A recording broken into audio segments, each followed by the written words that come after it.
So welcome back to the Convo Couch. I am Fiorella Isabel, and I'm here with... Japharii, Japharii Jones, Jones of Black Lives Matter 757, also known as BLM757. Okay, and I just had some questions. We've been following the protests all last year, and we've run into different groups of BLM. It's not a monolith, and that's what we've been finding out in our coverage.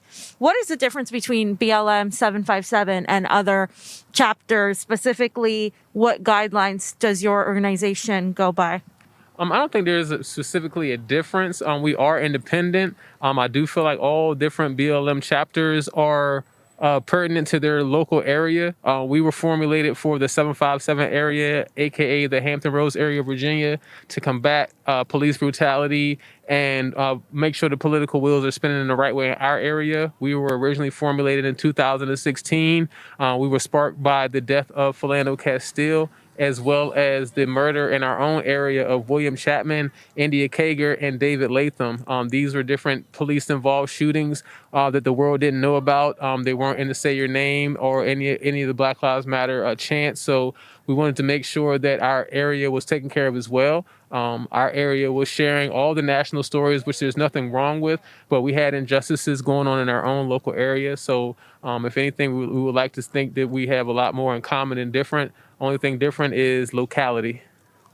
Okay, and what about the fact that you are armed and other chapters are not, and that's kind of like controversial? It's not necessarily controversial. Here in Virginia, we live in an open carry state. So the Second Amendment applies differently in every state and locality, once again, coming into the different locations. So if you have a march in New York, or you have a march in DC, or you have a march in Baltimore, Maryland, where guns are more so banned by law, you're not going to have armed protesters. That's why you saw fisticuffs in the different protests in Washington, D.C. That's why you're more than likely to see a fisticuffs in New York. And anything outside of that, I'm saying it's there. The whole thing. And another difference is the rhetoric. Unfortunately, the Democratic Party has taken the Black community, along with the NAACP, and painted this picture as if the minority should be unarmed, that we want stricter gun laws, where that couldn't be further from the truth. Who else is going to protect us from right here in Virginia, where the Civil War literally started, where the Confederates literally fired on American troops to keep us as slaves? Virginia, where the literal first Africans were brought to America. We had the literal first HBCU. We have the largest naval base in the world. And this is where it's a hub for the KKK and police brutality as well. So if you take away our guns, if you take away our Second Amendment, our 2A, our get the strap, what are we left to fend with against evildoers, terrorists, both foreign and domestic? What are we going to protect ourselves with outside of pitchforks? So we have to end the rhetoric that we are unarmed people and we want our people to remain unarmed. Regarding the Black Panther Party and the Rainbow Coalition, what is your opinion on how they organized and worked across the board with multiple groups? We're very appreciative of the Black Panthers. In fact, we are having we will be in unison with them on Saturday for a big Black unity march in Norfolk, Virginia. And we definitely appreciate their fight thus far and everything they've brought to the table. We feel like every single fashion of this movement is necessary, including the Panthers. So we definitely, we work close in arms with them as well. They're a different organization than us, but we do have the same common goal in mind, and that's to rebuild and uplift our community and make sure that we are able to protect ourselves and sustain without any type of outside interference or outsiders or government entities. You mentioned the Democratic Party and how they have weaponized a lot of issues. Would you say that the Democratic Party has been effective even with the new administration, or would you say that that is irrelevant to the activism you're doing in the street? I would say that the Democratic Party, as of right now, as we stand on this day, is problematic.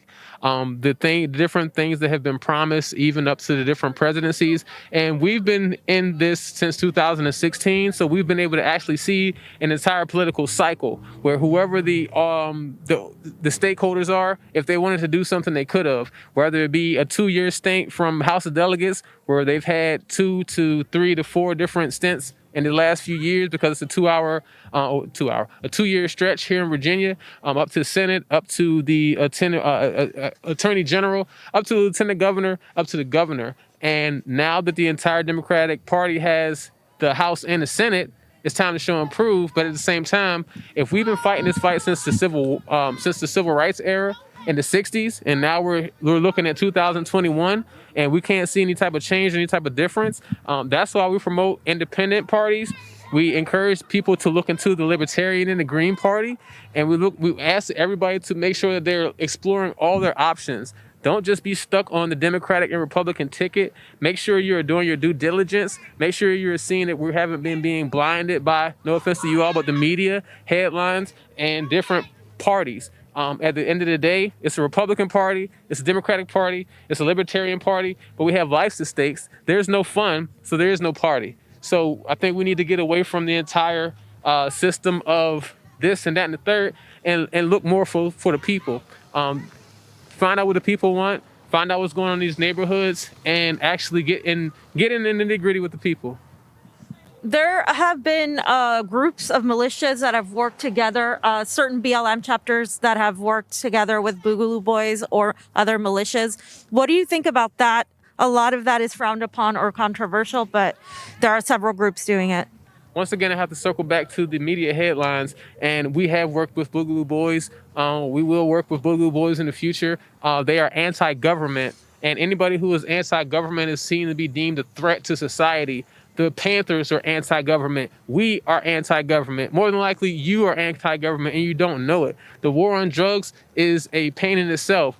The Boogaloo Bois were formulated out of the Electric Boogaloo, and it's beautiful what they have going on, I believe. And they are fighting for Duncan Lemp, who was killed in a no-knock raid by the police in Maryland.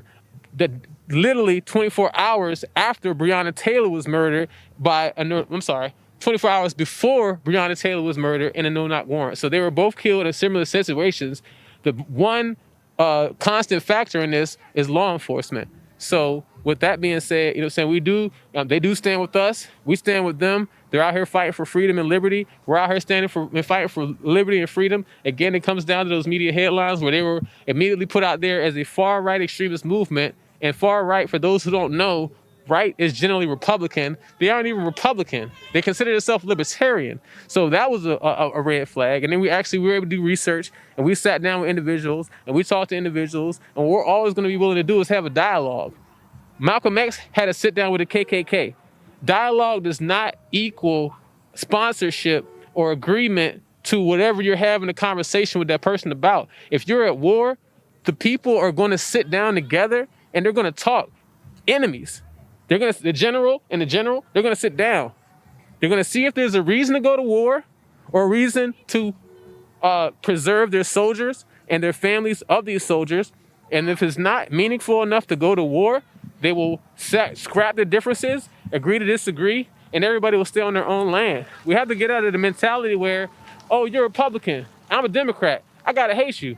Oh, you're BLM? Oh, well, I don't know what to say. I hate you. So we have to get away from that. We have to open up the doors of conversation. We have to continue to have these conversations and really mirror the Malcolms and the Martins that everybody in this generation is apparently seeking to be, because they did have these conversations. They were able to speak out. There was division between black people during that time too. A lot of people don't know Martin Luther King was stabbed by a black woman with a pin in his heart. If he had only sneezed, he would have died. This is prior to his assassination attempt on him being killed. Google it, I dare you. Martin Luther King was stabbed in the heart by a black woman. She came up to him and asked him, "Are you Martin Luther King?" Once he said yes, she stabbed him in the heart. We're close to it. What do you think can be done to achieve working class unity? Because there's a lot of, like you said, divisiveness in the media. There are a lot of people trying to divide us up.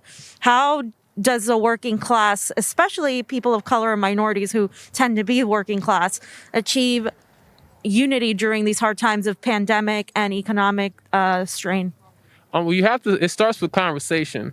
And I like to encourage people to think like children. And if we're children and we're at the playground and we're in the sandbox, rather I'm black and rather you're white, rather your dad's a Republican and my mom's a Democrat, and then this kid's mom is independent, and then this kid's mom is an anarchist who doesn't give nothing about the government, they're going to play together in that sandbox regardless, because why? They want to have fun, and they know they have to occupy the same space. I encourage us all to take on the characteristics of children when it comes to that light, where we're being open to sit down with our brothers and sisters, love each other, pre-judgment. You like sand, I like sand. You have a bucket, I have a shovel. Let's work together and build this together. So when we're willing to have these conversations, willing to put hate to the side, and third-party hate and in third-party generational hate, our next generation is going to be a lot better. Because even now, think about it. I was spanked as a child. You were probably spanked, maybe not. I will probably spanked. Now this generation, we talk it out. We figure out what's going on. We take our past strifes and our past stresses and we turn it into positivity. It was like, oh, that's not how I wanted to be treated. So I'm going to treat somebody how I want to be treated. So if we all take on that same note and treat other individuals how we want to be treated. So if you like to treat people pleasantly, then you'll be treated pleasantly. If you like to be a jerk and an a-hole, then you'll be treated like that too. So if we all, keep everything on one accord and keep everything peaceful, I feel like the way to achieve this is dialogue, conversation, attempting to understand one another, looking at things from more than one angle, and being the change in which you seek. There have been several complaints lodged by different chapters that were part of Black Lives Matter, the organization, who are no longer part of the organization. Would you say there's some discrepancy in the way the funding is done? And how would you say the people who believe in Black Lives Matter, the issue, should move forward? In all honesty, we declared our independence because we didn't want to be caught up in that conversation. We wanted to be independent, responsible for our own strifes, responsible for our own journey and anything that we had going forward. Anything that they have going on, there's always going to be a laundry list of things that happened prior to, and we're going to get painted a picture of what one side wants us to see and then what another side wants us to see. So we just hope that anybody doing this work, whether they call themselves Black Lives Matter, whether they call themselves NAACP, whether they call themselves the green, blue, purple, whatever they call themselves, if you call yourself out here fighting for the people, do just that and fight for the people. Do it the right way. And any type of discrepancies in that, like I said, we don't believe in spreading any further division. We are not a part of any of that, so we can't speak on it. So we would just hope that everybody can work out their differences and continue to move the community forward in a positive direction. And why are you out here tonight? I'm out here tonight because we lost a comrade in our fight. Like I said, I stated, we're from the 757. It's a different area code. It's an hour outside of here. And this gentleman was shot and killed on Saturday. JB, I call him Fit Richardson. He was killed in gun violence working security for this nightclub. There were 97 shots allegedly rang out. And unfortunately, he was hit and he passed away from his injuries. And BLM757 came to Richmond in the beginning of the summer, middle of the summer, when we were in the midst of all the different wars. And there were some discrepancies on what we had going on that we won't go into details about. And he literally stepped in to make sure that we were okay. Like, he literally stepped in and said, yo, they're good here. They're with us. And that was one of the first times I met him. And then we had another march, and individuals were not too fond of us. Once again, there had been some division spread, and he came up to me and he was like, hey, bro, these people over here talking about, BLM757, this and the third, they saying y'all fake because y'all not with National or whatever, man. What you got to say about that? I was like, man, we ain't even gonna worry about them, man. We up here fighting for a whole different cause. If they up here causing division amongst themselves, then let's just let them. So he was like, all right, man. And so we did. And even just a few weeks ago, we were on the way to a protest. I was on the way to a protest in Goochland. I caught a flat tire. Then my flat tire, my donut caught a flat tire. And I ended up stuck in Richmond for a night. And I'm saying, he came, made sure everything was all right. And he's one of us. So, we fight for, police brutality and accountability as well. But we do also speak out against, community violence. We don't call it what other people call it. And, people can come up with whatever definition that is on themselves. But we call it community violence. Because if it's something that happened in your community and it's violence, it is what it is. So we're out here to honor Fit, as we know him, JB's them, as they know him, I know him as Fit. And I'm out here to honor him and support his sister, who has had our backs through all the different fights. She's came down to the 757 and fought for us. We have charges pending in Virginia Beach together for this fight, for peaceful protest, keeping that spirit alive and making sure that she's all right, making sure that she's good. That's why we're here, making sure that, like they said, this is what community looks like. So we'll drive an hour or however long it takes in situations like this to make sure we honor our brother, just for like we'll show up to a protest for police brutality. And what is your organization and the movement look forward to right now after last year and all the protests? The amount of people out protesting has dwindled down in the media. The media has stopped covering a lot of it. What do you guys hope to achieve moving forward? Well, I mean, I would like to take, on a brighter note, I would like to take this time to highlight the different accomplishments that we've been able to accomplish in just this last year alone as BLM757. We were able to write legislation into a petition drafted to make Juneteenth recognized as a statewide holiday. So as of now, Juneteenth is recognized as a statewide holiday in the state of Virginia because of a petition that we wrote. We were able to, we brought down the monument in Portsmouth. I don't know if y'all saw that. Unfortunately, it fell on Chris Green's head. He has since recovered, but we brought down the monuments that then started to topple all of the monuments because Virginia is the most inhabited state with the most Confederate monuments in the entire United States of America. So we started that trend. We were invited to the governor's mansion to announce that they were coming down, and we are definitely proud of that. Matthew Russian, a black autistic man, was set to do 10 years of a 50-year sentence for a non-fatal car accident, and his mental health was never taken into consideration. He'll be coming home in 14 days as opposed to 10 years, and we started a petition for him last March, and he'll be coming home pretty much a year later in that light. And last, but certainly not least, Ms. Jalecia Ward, House Bill 2004. It is making the police release the Freedom of Information Act because there has been something in the code where they were able to not release. And how many had not been released? 275 FOIA requests not honored in one calendar year.